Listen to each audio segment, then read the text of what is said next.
Congress party की हरियाणा मांगे हिसाब यात्रा आज बड़ौदा विधानसभा के बुटाना गांव में पहुंची, जहां से दीपेंद्र हुड्डा पैदल यात्रा करते हुए गंगाना गांव तक पहुंचे। इस दौरान उनके साथ यात्रा में भारी संख्या में कार्यकर्ता, नेता और आमजन शामिल हुए। इस बीच दीपेंद्र हुड्डा से किसान, मजदूर, पिछड़ा वर्ग के लोगों सहित अन्य लोगों ने मिलकर अपनी बात रखी।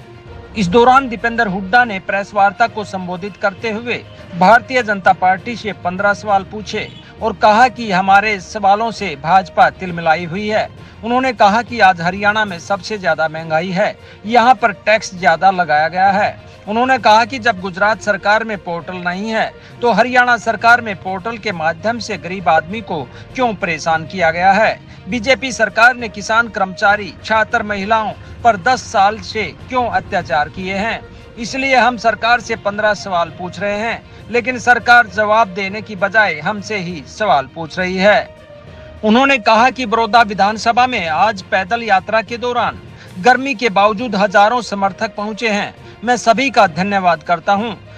उन्होंने कहा कि जिस तरह यात्रा में लोग भाग ले रहे हैं, भाजपा की सरकार जा रही है और कांग्रेस की आ रही है। मुख्यमंत्री चेहरा बनाने के सवाल पर दीपेंद्र हुड्डा ने कहा कि हरियाणा में मुख्यमंत्री की लड़ाई नहीं, बल्कि हरियाणा को बचाने की लड़ाई सरकार से लड़ी जा रही है। टिकटों के सवाल पर उन्होंने कहा कि 2024 विधानसभा चुनाव में कांग्रेस सर्वे के आधार पर ही टिकट देगी। सर्वे में जो जनता का प्रिय नेता निकल कर आएगा, उसी को टिकट दी जाएगी। हरियाणा प्रभारी के अनुसार हर सीट पर सर्वे के पहले ही आदेश दिए जा चुके हैं। हरियाणा मांगे हिसाब, ये अभियान हमारा चल रहा है, ये हमारी यात्रा चल रही है। ये 15 सवाल,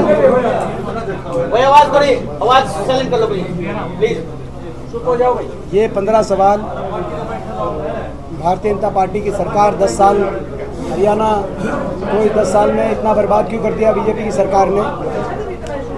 ये 15 सवाल हम पूछ रहे हैं। आपने देखा होगा जब से हमने सवाल पूछे, भाजपा में तिलमिलाहट है।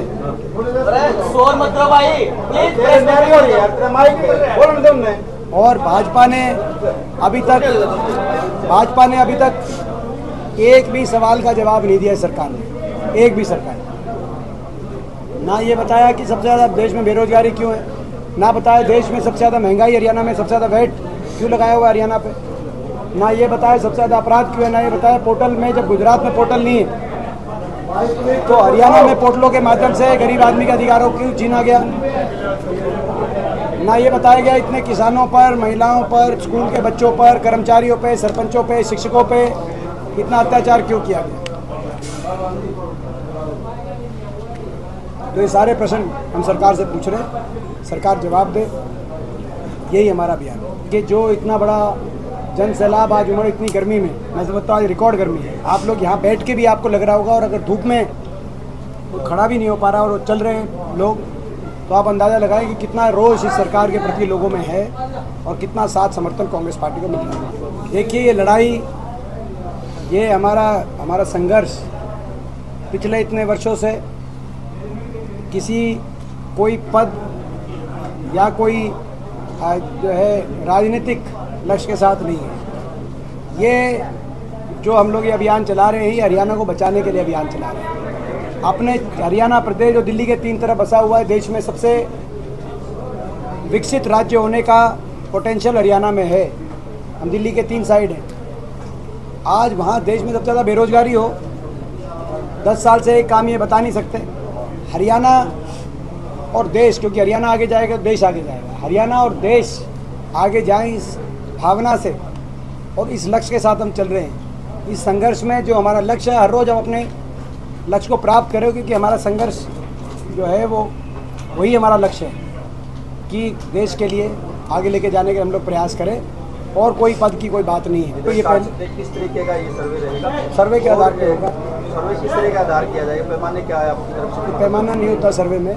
सर्वे में ये होता है कि भाई जो सर्वे में जो लोग, जो जनता की आवाज़ हो, जो यहाँ पर लोकप्रियता हो, कोई विधायक यदि जनता की आवाज़ जिनके पक्ष में है, तो मैं समझता हूँ कि जो है पार्टी, क्योंकि विधायकों को तवज्जो मिलती है, लेकिन जो है ये बात हमारे हाईकमान ने कही है प्रभारी जी ने ये बात कही है कि जो है सर्वे हर जगह होगा।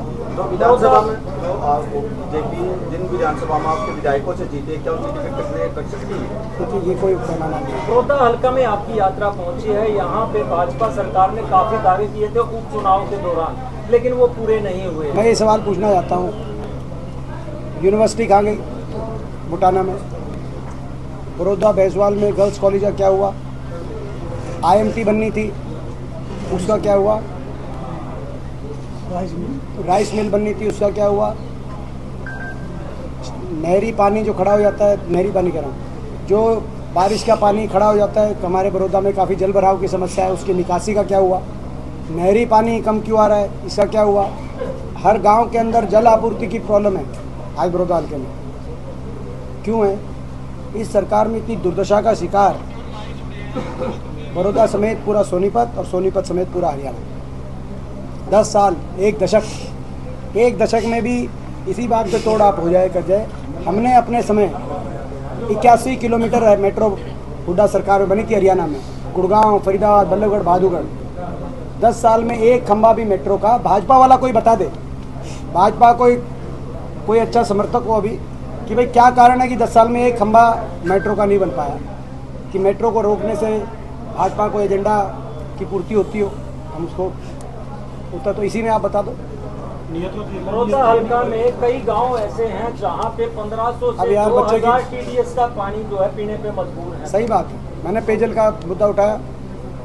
पेयजल की जो स्थिति है वो देखो आपके सामने है। बाकी भी सारी बातें हैं, बाकी ये बच्चे की जान मत लो। जगत महान न्यूज के लिए बड़ौदा से तेजवीर सिंह की रिपोर्ट।